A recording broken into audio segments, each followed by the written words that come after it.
Coming up on The Breakdown, more troubling details surface on the mishandling of the insurrection. Mad genius Tucker Carlson's latest, not at all crazy, theory. FBI operatives were organizing the attack on the Capitol on January 6th. Some crystal ball predictions from renowned political scientist Larry Sabato. I talk foreign policy and Putin with Sarah Kendzior.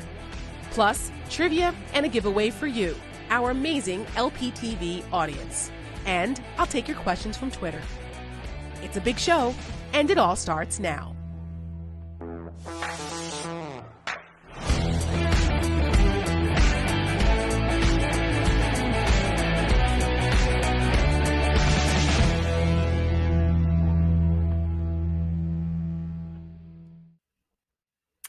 Good evening and welcome to The Breakdown. I'm Sarah Setmayer. The Rick Wilson is off tonight. He's on the move again, but he'll be back on Tuesday. So co-hosting with me tonight was supposed to be Tiki, but he's a diva and he won't come out of the dressing room. So maybe he'll show up, maybe he won't, but Tiki's supposed to be my co-host tonight, so maybe we'll see him. Anyway, we have a packed show with two guests on deck. Professor Larry Sabato and Sarah Kendzior will be joining me later on in the show, so stay tuned for them. But before we get started, if you have questions for us, please tweet me at #AskTheBreakdown, and I'll answer a couple of your questions later on in the show. Plus, we have our old school voicemail system up and running. Please call us, leave us a message. There's the number, 855-518-1582. And you might just hear your voice on the show. So let's get to tonight's headlines. I don't know, if you're like me and you've been paying attention to what's happening up on the Capitol, Biden was away. He was overseas for a couple days. There was some stuff happening. But here domestically, there was also some other stuff happening that may have gotten swept up a little bit in Biden's foreign policy trip. We'll be talking about that later with Sarah Kendzior, but I wanted to start off tonight by identifying these 21 House Republicans who voted against the Congressional Medal of Honor for the Capitol Police and for the Metropolitan Police, who defended the Capitol on the January 6th insurrection. This has incensed me. When I saw that these bastards were unwilling to honor the men and women who defended their asses that day, who defended the Capitol from a violent insurrection over politics, because they wouldn't even acknowledge that it was an insurrection. They still will not. They took issue with the word insurrection in the bill. I said, no, we're not going to vote for that. But then they still have the audacity to say that they back the blue. This is unbelievable to me.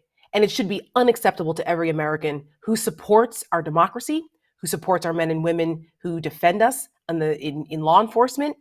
And it should defend anyone who can see with their own eyes what happened that day at the Capitol.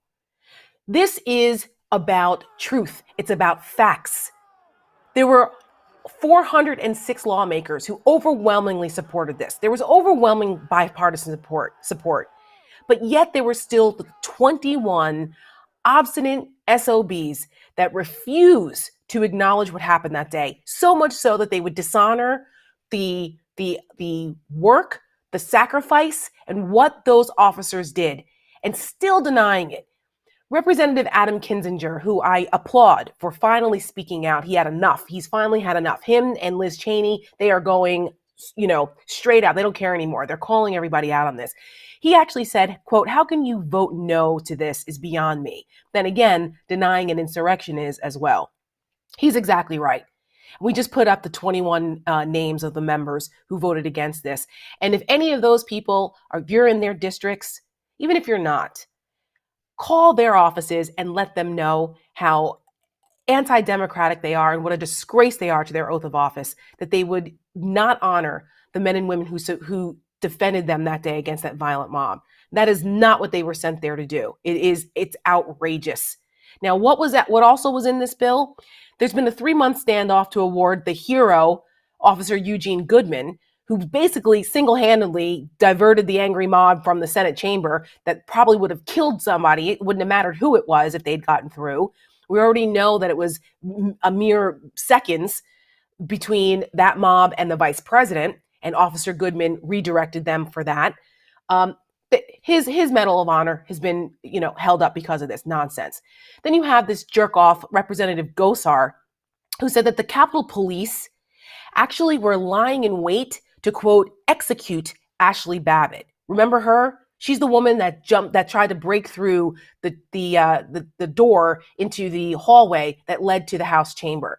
Those police officers, those Capitol police officers, were the last line of defense that day. And he's out here besmirching that Capitol police officer, who is a hero, by the way. He's a hero. It's unfortunate that that woman lost her life, but she chose to be there and be part of a violent insurrection. She chose to believe the QAnon nonsense about the election, and that that the violence was warranted, that this Stop the Steal 1776 stuff. She's the one that chose to do that. That officer did his job that day and protected our democracy. He protected our elected members of Congress. And I'm sorry that she lost her life, but that was not an execution. And how dare Representative Gosar characterize it that way and then turn around and claim that he supports the blue. No, you don't, Representative Gosar. You're a disgrace to your office and to your constituents who continue to be represented by someone like you. His own family, by the way, this Representative Gosar, he's a piece of work. His own family has campaigned against him. Okay, so that tells you something. And he's got a lot of siblings. Matter of fact, his sister was on CNN the other night, also talking about how disgraceful he is. And she's ashamed of what he's done. So this Gosar is a piece of work. Not only that, Liz Cheney, who I know she's very controversial to some folks. Regardless of her politics, she's right on this. She has spoken out against these folks, and she said, this is a violent mob. It advanced on the House chamber, and she was standing there near Representative Gosar and helped him put on his gas mask that day and was with him when the Capitol Police led them to safety. She called it disgusting and despicable to see him lie about that day and smear the men and women who defended them. And she's 100% right. It is disgusting and despicable. There's really no other words. But if that's not enough to get your blood pressure up, if you can tell I'm passionate about this, not only as an American, but as the wife of a law enforcement officer who was on duty that day, but down the street, down Pennsylvania Avenue during the pre-rally before it, but still, okay? I come from a law enforcement family. I bleed blue. And to see this level of disrespect, I cannot take it. And to see them turn around and use our police officers as political pawns when it's expedient for them is infuriating. And we're not going to let them get away with it. We're going to continue to call them out on it, which we're doing now. You know who else is doing that? DC police officer Michael Fanone. Now, he is someone that I'm sure a lot of you who watch this show are familiar with. He was one of the officers who was very outspoken virtually immediately after the January 6th insurrection, because he almost lost his life. He's the officer who said that, and there's video of this, there's video evidence. If you haven't seen it, it's heart-wrenching, where you can hear them say, kill him with his own gun. And he thought he was going to die that day. And he fought back courageously. Unfortunately, he was tased repeatedly. He suffered injuries. He had a heart attack and thought he was going to die. And you hear him say in his body camera footage, you hear him say, I've got kids. It's heart-wrenching. And Officer Fanone, and I give him a lot of credit for not taking this lying down. He's representing himself and the hundreds of officers who were there and the 140 officers who were injured that day, some very seriously injured. And he's been going up to Capitol Hill trying to face these Republicans who refuse to acknowledge what happened. We all know that they're trying to pull an Orwellian level of whitewashing and trying to rewrite history of what happened that day. Don't believe the video, what we see, it's everybody else. It's Antifa, it's this and that. No, he's up there and wants them to face him and let them listen to him about what happened that day to him and his fellow officers. Well, he was attempting to speak to some of these 21 members that voted no to honor his brethren. And he came face to face with this Andy Clyde, who's another piece of work. This Andrew Clyde from Georgia. I don't know what's going on in the water down there. You got Marjorie Taylor Greene, and then you have this guy. And he went on CNN and told his story. We have a clip. Listen to this. Listen to what happened to him. I saw Congressman Clyde standing outside him at elevator. I was there with Officer Harry Dunn, who accompanied me throughout the Capitol. Went into the elevator. I greeted Congressman Clyde. I was very cordial. I extended my hand to shake his hand. He just stared at me. I asked him if he was going to shake my hand, and he told me that he didn't know who I was. So I introduced myself. I said that I was Officer Michael Fanone, that I was a D.C. Metropolitan Police officer who fought on January 6th to defend the Capitol. And as a result, I suffered a traumatic brain injury as well as a heart attack after having been tased numerous times at the base of my skull, as well as being severely beaten. At that point, the congressman turned away from me, pulled out his cell phone. It looked like he was attempting to pull up like an audio recording app on his phone, and again, like never acknowledged me at any point. As soon as the elevator doors opened, he ran as quickly as he could, like a coward. How dare you? How dare you? This representative is a disgrace. How dare he walk away, not even acknowledge Officer Fanone after what he went through, after he told him who he was. This is also the same asshole who tried to say that it was, quote, another tourist day up on Capitol Hill. No different than, tourists coming through the Capitol. This is the same guy. I give Officer Fanone a lot of credit for keeping his cool. And I applaud him for continuing to hold these guys and hold their feet to the fire, because this is unacceptable. Every American should be infuriated that you have members of Congress who are paid by your tax dollars that are treating our heroes like this. Officer Fanone is a brave hero that is trying to stick up for his brethren, and that's how he gets treated. That is beyond unconscionable. And every single one of them should be called out for their cowardice. They are cowards. That's, by the way, also, Andy Clyde was the one that there's a picture of him barricading the door during the insurrection. So much for a regular tourist day. He's a liar, and he's dishonest, and he doesn't deserve his office. So keep him on your list of people that should be voted out of office. Speaking about that, before we bring in Professor Sabato, there's another disgrace going on. And I cannot believe that this is happening. I was part of the Republican Party for 27 years of my adult life. And being someone who was in the media, who was a communications person, watching this level of flat out propaganda, dangerous demagoguery propaganda, lies coming out of Fox News and right-wing media and members of Congress, all in a coordinated effort, is not only dangerous to our democracy, but it's something that we have to fight back against. That's why we have shows like this. That's why we continue to speak truth. And people like Tucker Carlson, they're out here now trying to claim that the FBI was behind the insurrection, that they were the ones that were planning it, and that they're part of, because there's been new court filings coming out about the insurrection that are damning. It's undeniable. There's hundreds of cases of these people, and it's in court filings. It's undeniable, the facts. We see videos. My good friend Scott McFarland, if you don't follow him on Twitter. He's a local reporter here in DC for NBC. He goes on MSNBC and he talks about his reporting following the insurrection and the court filings on this. They're now, what are they trying to do to deny it all?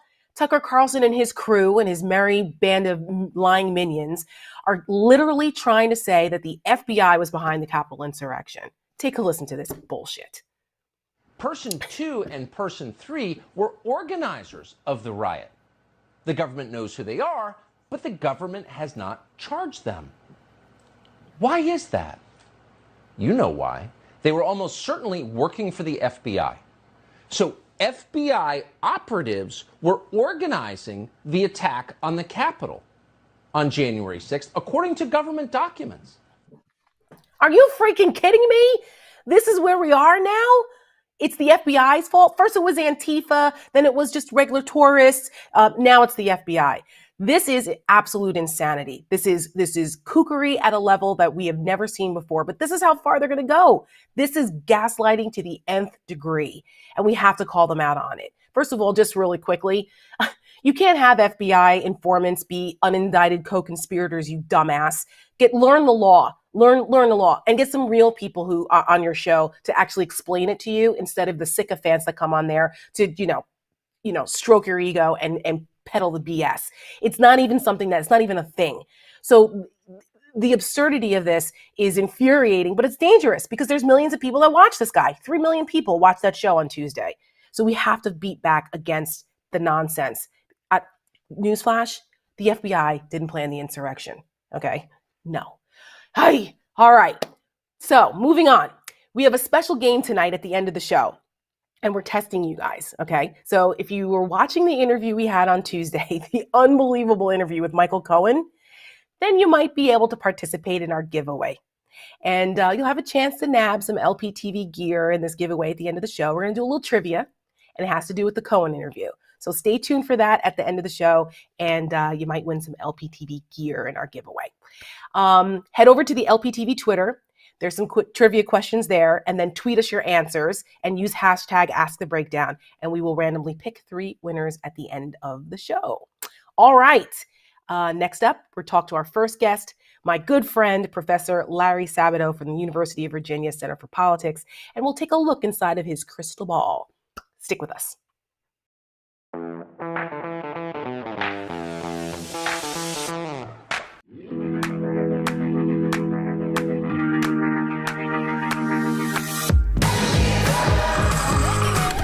Well, they're burning the house down. Please protect yourself. Vice President, I'm speaking. This is an embarrassment.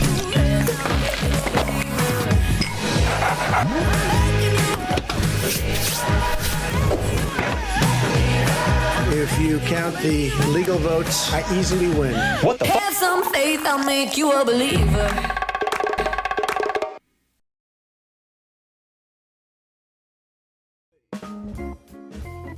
We can look back in a time in history where people were told to wear a gold star, and they were definitely treated like second-class citizens, so much so that they were put in trains and taken to gas chambers in Nazi Germany. And this is exactly the type of abuse that Nancy Pelosi is talking about. In no way, shape, or form did I compare mask mandates or forced vaccination or vaccine passports to the Holocaust.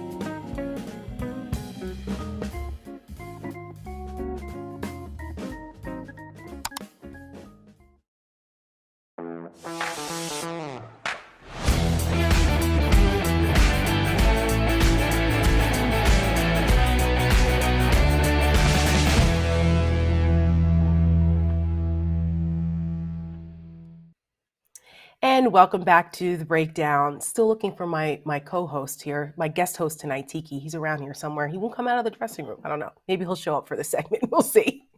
All right. We'll get to our first guest for tonight's show. It is my good friend, Professor Larry Sabato. He is the director of the UVA Center for Politics, and he's also the author of A Return to Normalcy, the 2020 election that almost broke America. He heads up the popular political newsletter and website, Sabato's Crystal Ball. Larry, welcome. Can you hear me?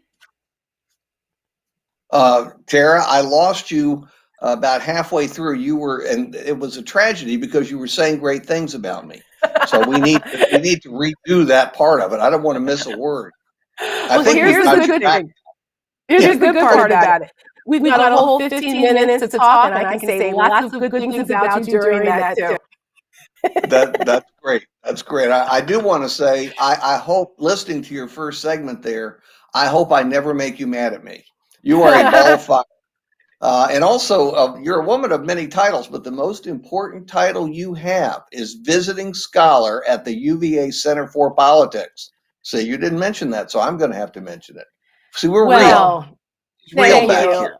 Yes, I appreciate that greatly because it wasn't about me tonight. It's about you. But yes, in full disclosure to our audience, I am a proud resident scholar of the University of Virginia Center for Politics, which is why I get to work with Professor Sabato and his team there. They're amazing. And why I wanted you on the show tonight because A, I like you, B, you're smart, and C, everyone should read The Crystal Ball and listen to your show. So let's talk a little bit about it. There you go. Was that a good plug for you? That was well done. I'm really up, but the subject's going to bring me down. I know. I'm as angry as you are. Good grief, man. You know, when I was just watching this, I mean, the whole thing has just been infuriating for 5 years. But post the insurrection, watching the way the Republicans they haven't dismissed this. They've been embracing this and marching down this authoritarian path in a really, really alarming way. When you look at this latest BS that they're trying to put out there, that's the FBI now, that is behind this. It's a false flag operation, and these Republicans that are pushing this. And explain to the American people why this is so dangerous for our democracy. Democracies only function well when the truth is acknowledged by at least most of the participants. You're always going to have people presenting different ideological perspectives, personal perspectives. That's a good thing. You want to bring people together in that way, maybe by airing their differences. But when you have a sizable segment, nearly a majority of the Congress, for example, and 74 million people who voted for Donald Trump in 2020, despite 4 full years of his outrages. That's what really worries me. But getting back to Trump and his big lie followed by January 6th, when you have a large segment of your governing population, Congress, state legislatures, governors, and so on, either really believing in a lie or pretending to believe in a lie, and a big one it is. We've never had a coup attempt like January 6th since the Civil War. I count the assassination of Lincoln as a coup attempt, since they also tried to kill the vice president and the secretary of state. That's how long it's been since there has been any kind of coup attempt. And this was a serious coup attempt.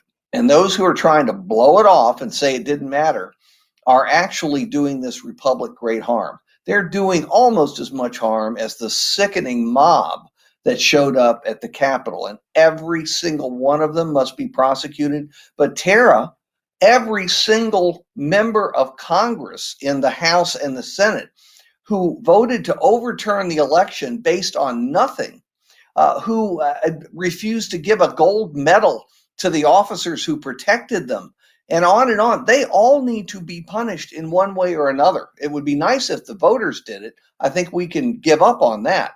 But there are other ways to punish them. And in history, I guarantee you, Tara, their name will be mud. And I'm not referring to Dr. Mudd from the Civil War. I mean real mud. Yes. And it's shocking to me that none of them consider this, right? Like, are they that short-sighted, or are they that caught up in the cult that they just don't fathom how unkind history is going to be to them? I often refer to how a lot of these Republicans would prance around the Capitol and preen with their pocket constitutions and, be so sanctimonious about the importance of the rule of law and the Constitution. And these are the same people now that have gone completely left. They have thrown out, and I don't mean left with the big L, I mean like off the deep end, and completely thrown out all of what they claim to believe, completely thrown out the principles of our Constitution and our democracy. For what? To hold on to power, for acceptance by a lunatic like Trump. It's have you ever seen anything like this in American history that has reflected this? Because you're the expert. Not this widespread. I mean, you always have factions and parties that go into orbit or take leave of their senses. But we're talking about the vast majority of the alternative party that has governed as much as the Democrats, if not more so, when you take all public offices together. That's why this is so dangerous. And so many of them have decided, whether they've said it or articulated it or not, they really have decided that their preservation and the governing by their party is more important than democracy itself. They've lost faith in democracy. They think the fact that they have lost control already, or will lose control once the racial balance changes in mid-century, they are determined to do everything they can to turn back the hands of time. That's what they're trying to do.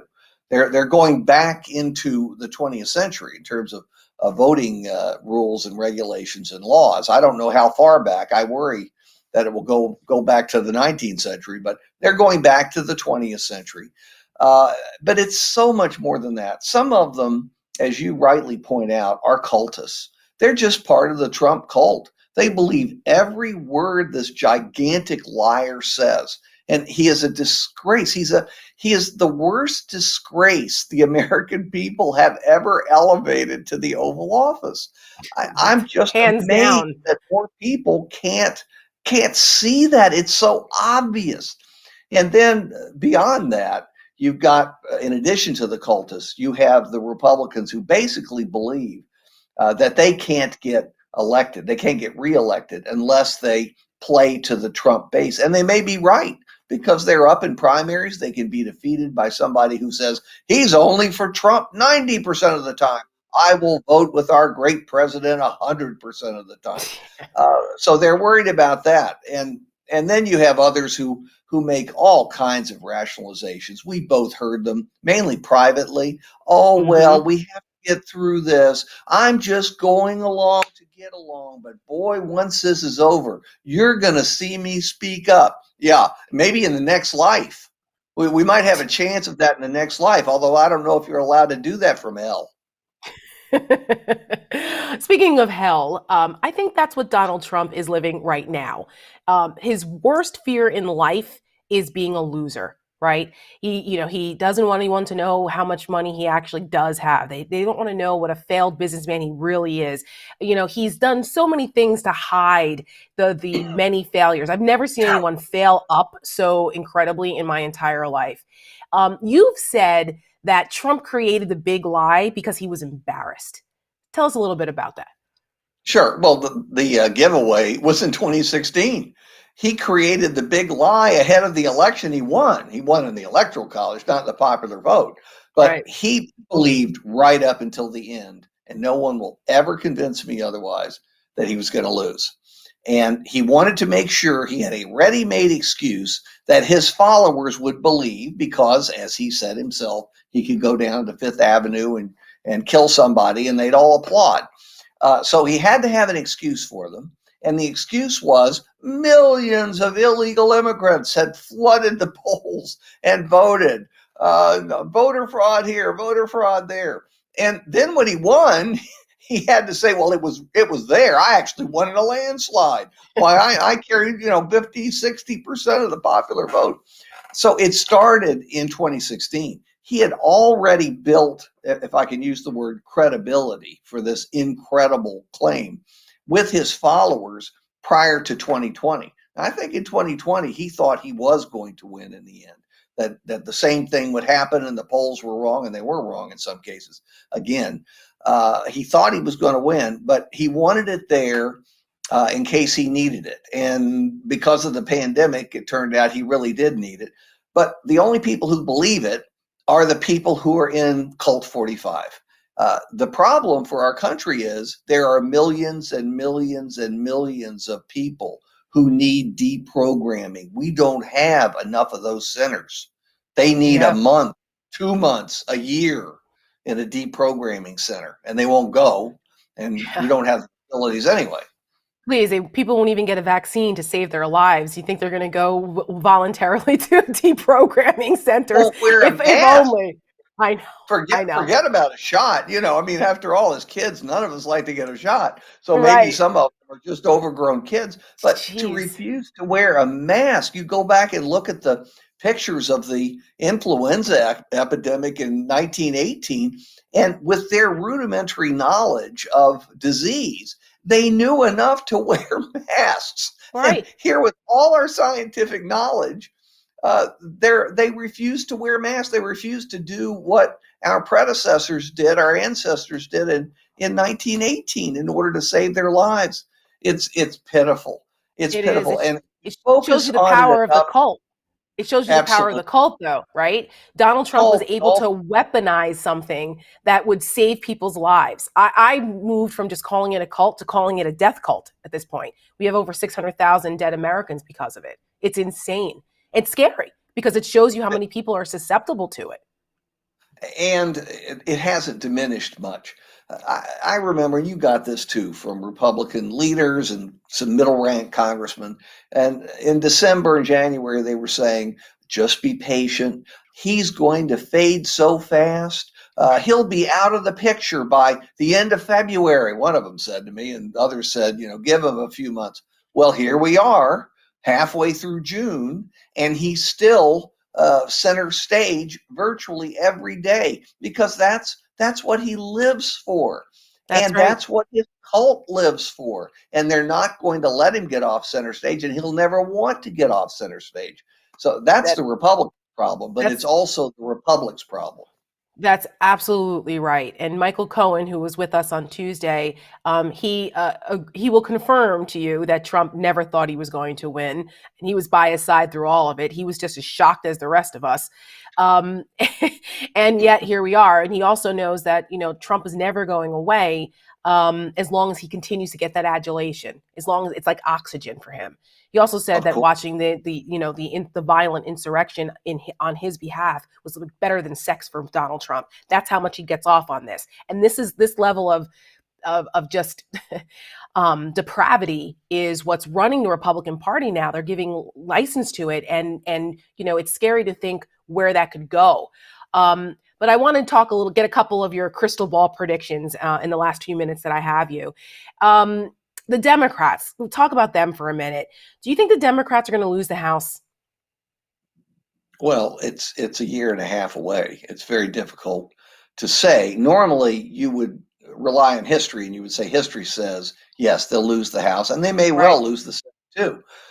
The reason Democrats can have some hope is because Donald Trump is still center stage, and he may or may not be indicted or on trial by that time, but he's still center stage.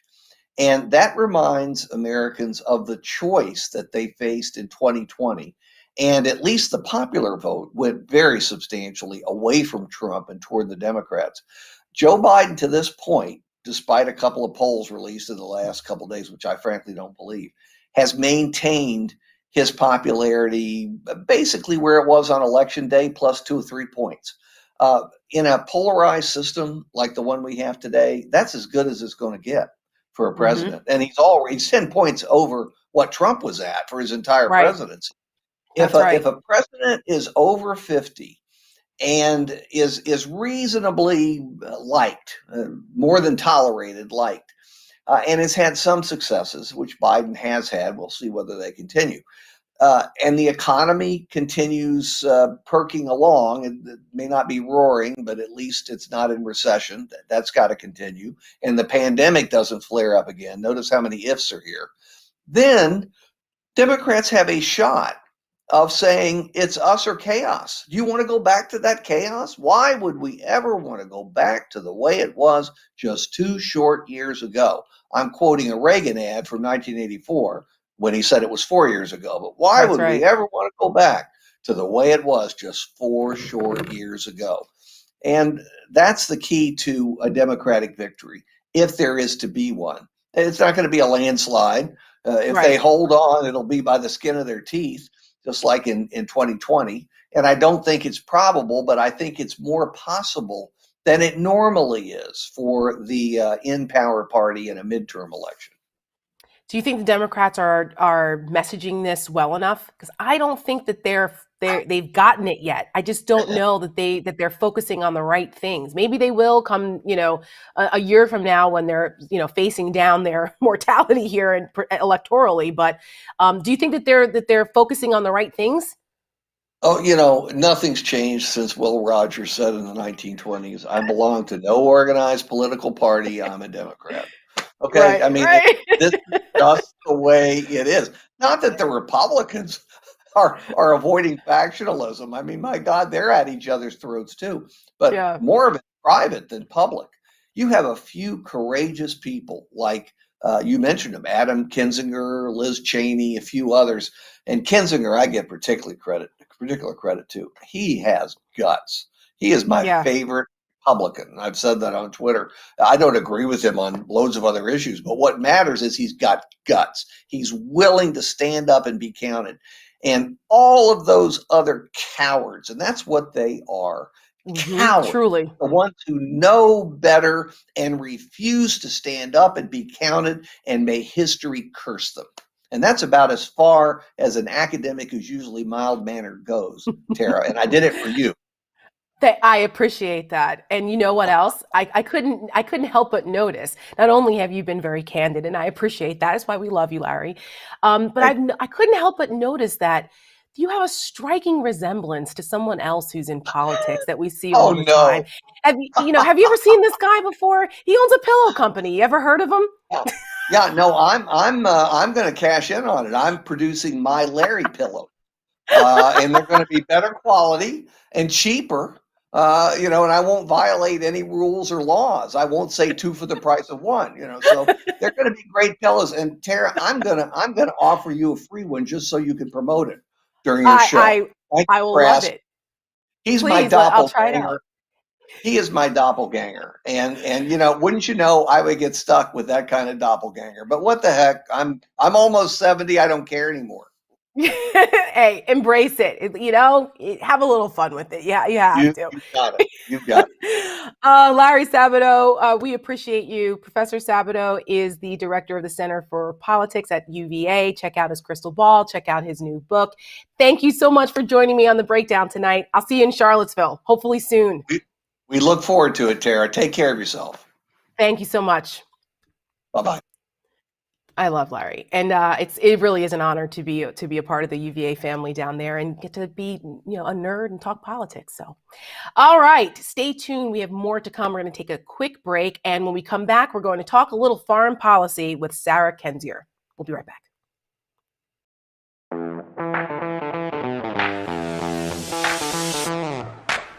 I want to know why what happened in Myanmar can't happen here. No reason. I mean, it should happen here. No reason. Right? That's right. America has crossed a line. The Republican Party believes in ending the American experiment, led by a man obsessed with power and money, who will say and do anything to seize control again. This election was rigged. To punish those who oppose him. His followers don't just disagree with us. They've got something worse in mind. We know what national populism and authoritarianism lead to. Every time. That's what this is all about. That's why we will never compromise with this evil. We will never step back from the line because we believe in America. Are you in this fight? Or have they already won?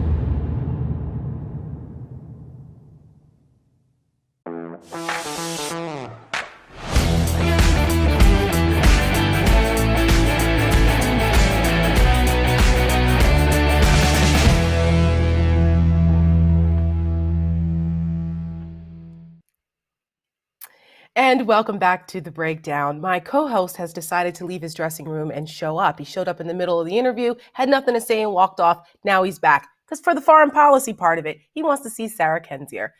We want to welcome her. She's the author of Hiding in Plain Sight and co-host of the podcast Gaslit Nation. Sarah, welcome to The Breakdown. Oh, thank you for having me. I hope you're a cat person. My cat is joining us for the conversation. That is fine with me. Oh my goodness gracious. It's been such a busy week in foreign policy, a huge week for President Biden for a number of reasons, not only for Biden, but for I think America, and kind of letting the world know that America is back and that the adults are back in control. And, there was some discussion about whether Biden should meet with Vladimir Putin or not, whether it was too soon. Should we reward him after his behavior? Because we all know that Vladimir Putin is a bad faith actor and a murderer. Biden himself called him a killer. And I thought it was interesting the way that Biden handled this now, and kind of his words, his tough guy words coming back to haunt him and having to explain it because he had to be face to face with Putin. What were your thoughts about Biden's performance in his first foreign policy trip and the significance of his meeting with Putin this time?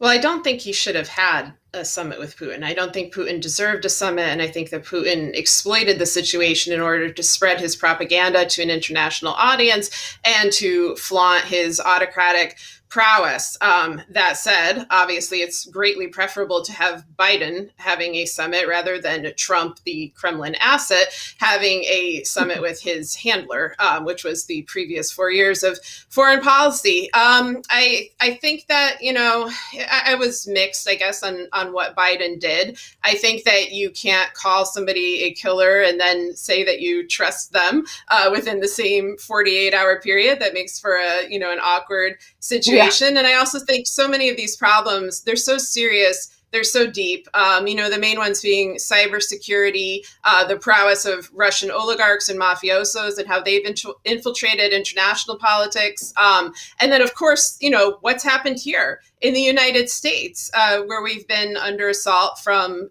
Kremlin and Kremlin-affiliated actors for a while, even predating Trump, going back to the cyber attacks that happened in the latter half of the Obama administration. So that's a lot, it's a lot to take on. So it was clear that Biden did address the cybersecurity part of stuff. Obviously, he couldn't deny it because of what happened with the Colonial Pipeline and other hacks that are going on. And, Putin trying to be cute to say, oh, it wasn't any nation state actors, or they're not doing this without you knowing, like, stop it. But Fiona Hill, who was an advisor under the Trump administration for Russia, who was very vocal during the impeachment hearings. She was prepping Biden for this. She was talking about on CNN how she cringed during 2018, during that freaking Helsinki disaster, and how she wanted to pull a fire alarm. She was so upset about how Trump was behaving, what he was saying, how he was betraying our country and giving Putin all of this credit. How different, though, was the posture this time around? Whether he should have had the summit or not, I think that's a valid question, but he did it. So here we are. But how different was what we saw with Putin and Trump in Helsinki compared to what we saw in Geneva? Well, the Helsinki Hell Summit was just Trump, groveling and prostrating himself at the feet of his master. And, Trump likes to assume this pose of dominance. He did it over the American media. They often allowed him to. He did it over members of Congress. He likes to berate and belittle people and then, have them kiss his ass. Putin is one of the few people who he could not carry on that way in front of. Partly because he envies him. He has oligarch envy in general. I think he wants the ultimate criminal impunity, the ultimate lavish lifestyle that Putin embodies. But this is also somebody, not necessarily Putin specifically, but, Trump has been linked to the Russian mafia and, therefore to the Kremlin going back to the days of the Soviet Union. This is a relationship that kind of started in the early 80s, really took off around 87 and went on and off as Trump's real estate ventures crashed and burned, and he had to get that mafioso and oligarch money to back him up. So it's a completely different dynamic. It's a transactional, personal dynamic for Trump. For Biden, I think it was mostly a kind of a nostalgia trip. I mean, I think Biden believes somewhat naively that he can put America back on the right track, that he can, treat Russia as a fellow foreign nation and not necessarily as a very active, hostile state. And this is not to say that Biden coddled Putin. I don't think he did that at all. Right. It's just the severity of the situation that Trump, in large part, led us into is so dire, and Putin is so ruthless, so unwilling to play by the kind of international laws and norms that someone like Biden, who is a staunch institutionalist, who's been in government for over 40 years, it's just a totally different set of circumstances, and I worry he maybe got a little bit outplayed. Obviously, it could have been worse. We all saw that, but it could have been. We've better seen what too. worse looks like, right? We've seen what worse looks we don't want to like. go back to that. We don't want to go back there. So, what, in your opinion, what should Biden have done if he shouldn't have met with Putin? What should he have done to send a message to the Russians that we're not playing around and we're not the Trump administration? I mean, honestly, he shouldn't have met with him, period. You can't declare a state of a national emergency on Russian interference, which is something that they did, and then go and meet with the leader. And then you basically in public, you have to take on this diplomatic persona. It's not like he could like get up and, Putin's face and be extremely aggressive, because we don't want actual war. We don't want actual military war. And we have a very serious situation with these cyber attacks and cyber war, which is really the warfare of the 21st century. So it's like a no-win situation for Biden. There's really no way that this could have gone completely well for him. I do wish that more attention had been paid by Biden and his team to the list of sanctioned oligarchs that Alexei Navalny, the Russian dissident, put forward. Because I think that's the frontiers of our new warfare, are these oligarchs who have interfered in our affairs and who are committing grotesque human rights violations and propping up Putin's Kremlin and cyber warfare. And then, of course, everything they've done to the United States, with the abetting of the Trump administration over the last 4 years. I mean, my God, I'd be here for, several days if I were to list all of them. You know what they are. Right. That also makes for a very difficult discussion. And it was really, to me, like the elephant in the room. Like, how do you not talk about this? But given that, our news media, a lot of our elected officials just kind of don't want to talk about it. They want to, quote, move forward. I don't think that's going to work out. You got to take this on. You need accountability. You need transparency. The American people saw what happened over the last 4 years. We didn't forget. So I don't know how they're expecting us to, or how they would expect, other leaders around the world to. I'm very curious, honestly, what, officials in the EU, officials in former Soviet republics that became independent states like, Lithuania, Latvia, Estonia, who, of course, were targets of Trump when Trump would denigrate NATO and so forth, what they thought of all of this. Because it's one thing to say America is back, but I think folks are looking for action. And a lot of that action has to do with taking on Kremlin aggression towards the world, toward the West, in a more assertive way. What does that look like to you? Because we're seeing, you gave some examples of of those states, the Baltic states that are in direct harm's way with Russia and Russian aggression. I mean, we all know that Putin's dream is to take back the Soviet Union's old territory and have a thriving Soviet Union again. He's really made no bones about that. He's been very obvious about it. So what does it look like now? Because we see Western style democracy under assault in so many places in Europe and around the world. So what does it look like? How do we do this? How do we push back against this in a way that's measurable? Well, it's a battle between autocracy and democracy, which the Biden administration, they've laid that out in those terms. It's also a battle of kleptocracy. And this is a case where the U.S. is rarely better than the former Soviet Union. We have deep entrenched corruption. We have people working together. That's what the Trump administration was. They were working with plutocrats and oligarchs from around the world, people who abuse their positions in government for personal profit or with that as their aim in the end. That is an international crisis. So I think one of the things that they should be doing is clamping down on global kleptocracy, which also means clamping down on American kleptocracy. The more we clean up our own act, the better protected we are. It's the right thing to do morally. It's also the right thing to do strategically, because what the Kremlin did was exploit pre-existing flaws in the American system. And this has to do with economic flaws, with corruption, but also all of our social injustices. Like, you can't exploit something that's not already there. And so, we need to take a good hard look at ourselves and our weaknesses and really try to fix them. No little Band-Aids, no pomp and circumstance, certainly no more lavish meetups with a Kremlin killer. That would all be a good start in the right direction. I think that's a new hashtag whenever we talk about Putin, hashtag Kremlin killer. Yeah, he'll probably like it. But yeah, well, that's true, right? He'll probably wear that with a badge of valor. Good God. Yeah. Before I let you go, I wanted to give you credit for being one of the early folks to warn about how dangerous Donald Trump was, and trying to sound the alarms to tell people, like, this guy is going to destroy our democracy. Like, what are we doing here? And you wrote a book about that.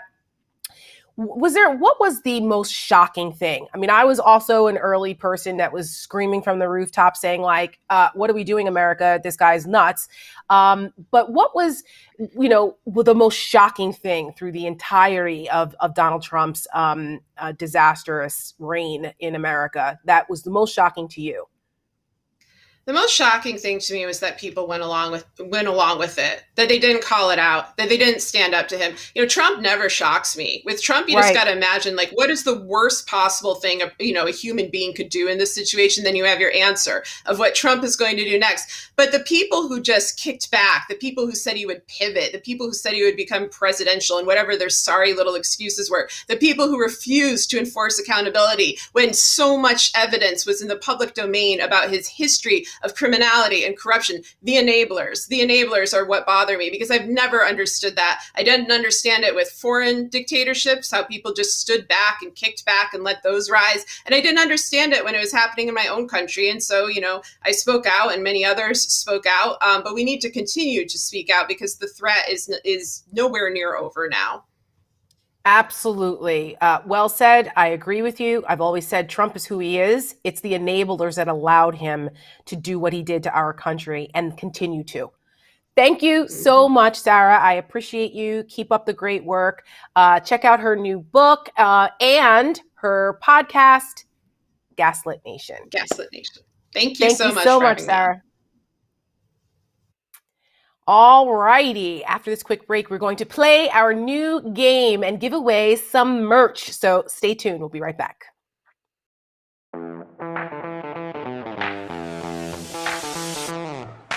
Donald Trump is telling reporters he'll be back in the White House in August. Reinstated. The election overturned. President. Again. Trump thinks the big lie will put him back in the big job. Yeah, Donald, we have some bad news. Not happening. But the Lincoln Project is here to help. If you miss the White House that much, here's how to get back there. Visit the official website of your Congresswoman, Lois Frankel. Select Help Center, then Tours and Tickets. Next, select the tour that you're interested in. The White House. Enter your travel dates and contact information. Make sure to submit your request to Representative Frankel no less than 21 days in advance. And remember, White House tours may be subject to last-minute cancellation. Plan ahead. If you need further assistance, Donald, just reach out to the Lincoln Project. We are always there for you.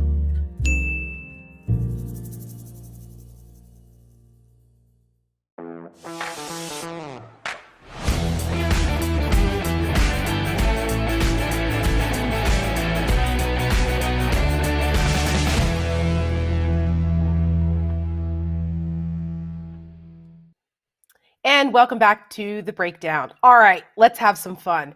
There may or may not be an adult beverage in this mug. You'll have to just guess. All right, so we got some great feedback last week from our game, Headline or Horseshit. So we figured it'd be fun to try something else. Let's do another game. So this time I'm playing Trivia Breakdown. All right, this trivia breakdown game is around the Michael Cohen interview. It is the Michael Cohen edition of Trivia Breakdown. And since Rick is gone tonight, you guys are going to have to be my competition. So this is how we're going to play.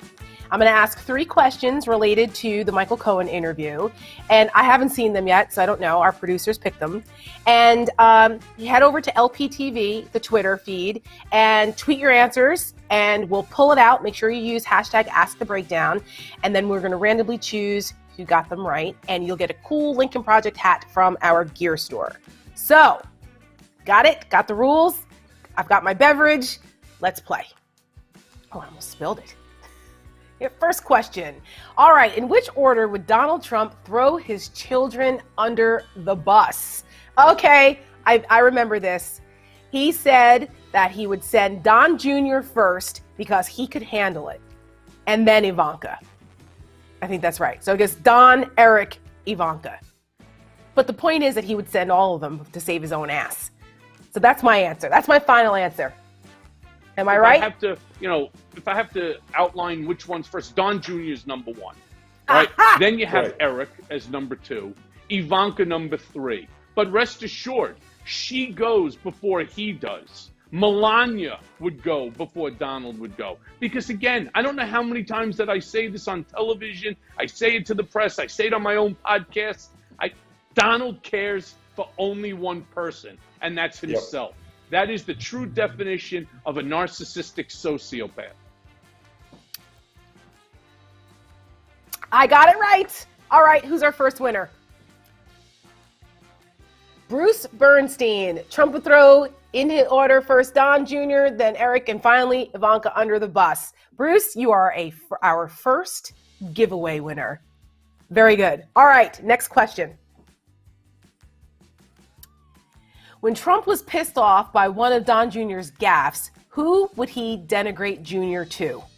Oh, that's easy. Everyone. Michael Cohen said that he would denigrate him to everyone, whether it was the limo driver to whoever was around. It didn't matter. He was just horrible to Don Jr. Let's see if I got it right. What's the answer? He's unforgiving to Don Jr. Don makes a mistake. He was on top of him, and he would denigrate him in front of anyone. It didn't make a difference to the doorman, to his driver, to the guy who's delivering soda. It made no difference. Any chance that he can get to denigrate Don, he was happy to do it.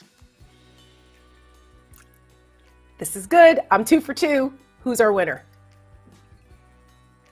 Brandy Kaplan. Anyone who would listen, the doorman, the delivery guy, anyone. You are correct. You get get a hat. I think mugs because I have a mug today. All right. Final question. What info does Trump's accountant, Alan Weisselberg, know that even Trump's own children don't know? Oh, well, he knows where all the bodies are buried, all the financial bodies. I think Michael Cohen said that he knows where every penny that comes in and out of the Trump organization goes to, because he's been there for 40 years. He was even there when Donald Trump's father ran the Trump organization. So basically, he knows everything. That's my final answer. Let me put it to you this way, schmucks. All right? It's real simple. His role and his position in that organization is greater than yours. Because if Trump had to make a decision, who goes? Alan Weisselberg or the kids? Hey, kids, pack up. You'll find something else to do. He can't live without Alan. Alan knows where every single penny in and out of that company, where it is. Yes. All right. I like this game. I'm 3 for 3. I won. I get to drink more. This is great. And we have a third winner. Who is it? Victoria Dunham, where every penny came from and went. That is absolutely right. You are our final winner tonight. But of course, we're all winners. Everyone's a winner. Folks have been randomly selected. So that doesn't make you any less of a winner if you didn't win tonight. We are going to continue to play these games every week and give away some stuff. So thank you to everyone who played. Congrats to everyone who won. And keep playing along with us. We appreciate you. Keep sending your questions in. And you're going to get your new Lincoln Project gear in a couple of days. We really do have the best audience. We love you guys. So we wanted to thank you a little bit. All right. We love hearing from you. So continue to send your questions to us on Twitter with #AskTheBreakdown. And I'm going to answer a Twitter question and play a voicemail. So let's go for Twitter first. Okay. Rohrabacher said he marched on the Capitol on January 6th to protest what he thinks was a fraudulent election, but he didn't go inside the building. Isn't that the same as, but I didn't inhale? So I don't know if the person who tweeted this knows that I worked for Congressman Rohrabacher many years ago. And I have to say that it has hurt my heart to see this very dark turn that he has taken. It's unfortunate. I think it's really pathetic that he got himself involved in that and willingly went there. I have friends that we talk about that because we were a very close-knit office, and it saddens me. It's upsetting. It saddens me, and there's really no excuse. And Dana, you know better. What happened to you? I'm very proud of the work that I did for him at the time. I did incredible things in his office for the years that I spent there, but this is inexcusable, and it's shameful, and it hurts my heart to say that. So yeah, there's no excuse at all. All right. Voicemail. What have we got? Hi, this is Jonathan from Harrisburg, Pennsylvania. I just had a quick question. Is there any thought or movement toward trying to have sort of a power sharing agreement with some of the moderate, sane Republicans and sort of the Democrats, especially in areas where that might make sense, maybe even in a far red state where the expected far right candidate would win, but if the Democrats threw their support behind a moderate Republican, the moderate Republican might win. Just wondering if any of those discussions have you heard of any of those discussions happening and whether that could be a good strategy? Thanks. Jonathan from Harrisburg, I appreciate your call.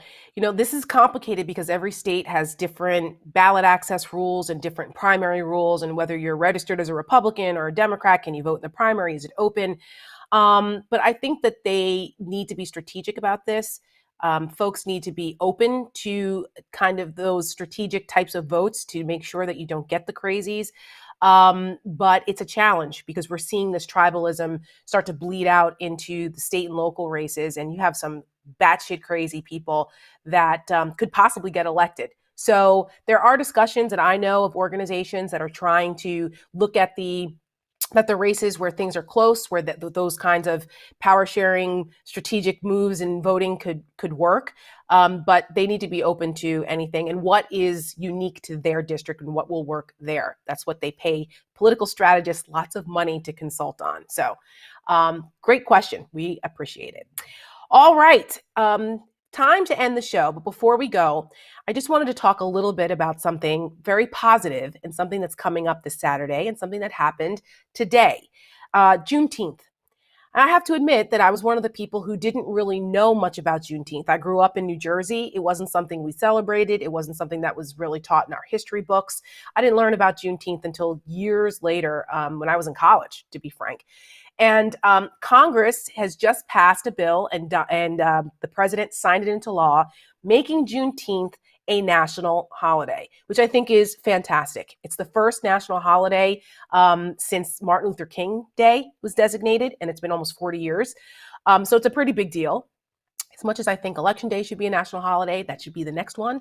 But this is actually really, really great. And I have no idea why 14 Republicans would decide that they would vote against this. Well, maybe I have some idea because they're racist pricks. But Juneteenth is something that all Americans should be celebrating. It's also known as Jubilee Day, Emancipation Day.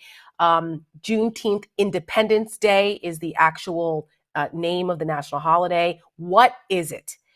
A lot of people don't know that slavery did not end in this country until 1865.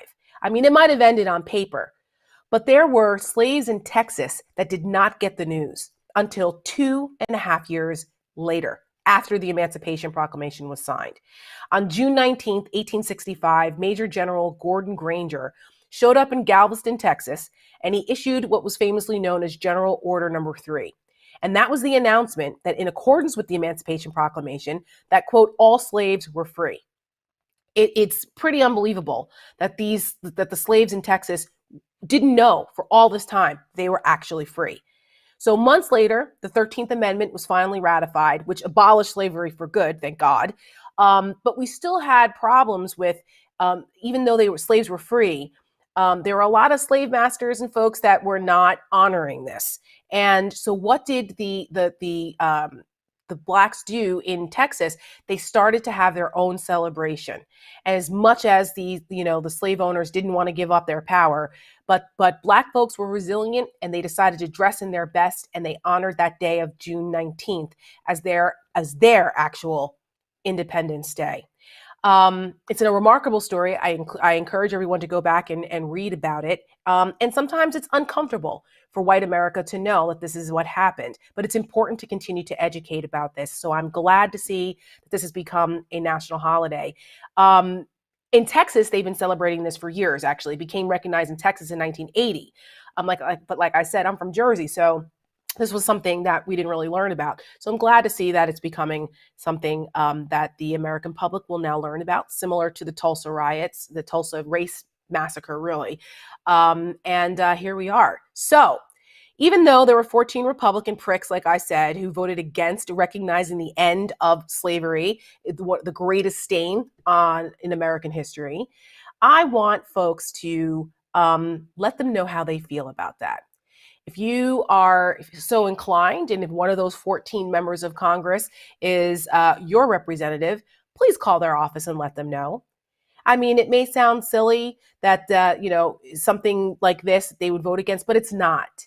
It's not. It's really important that we continue to acknowledge history so we don't repeat it.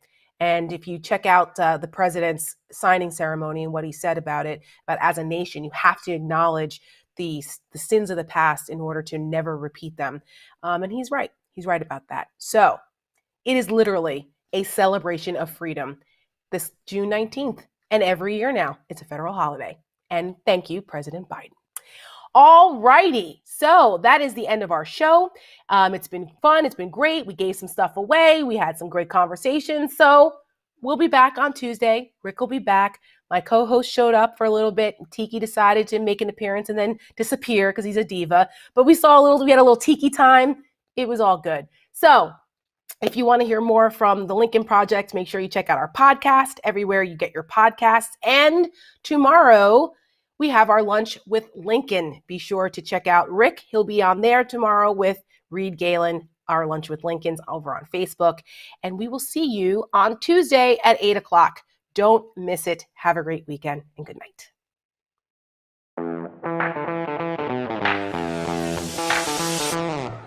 I pledge allegiance to the flag of the United States of America. I pledge allegiance to the flag of the United States of America. to the flag of the United States of America. And to the republic for which it stands, one nation, under God, indivisible, with liberty and justice for Trump.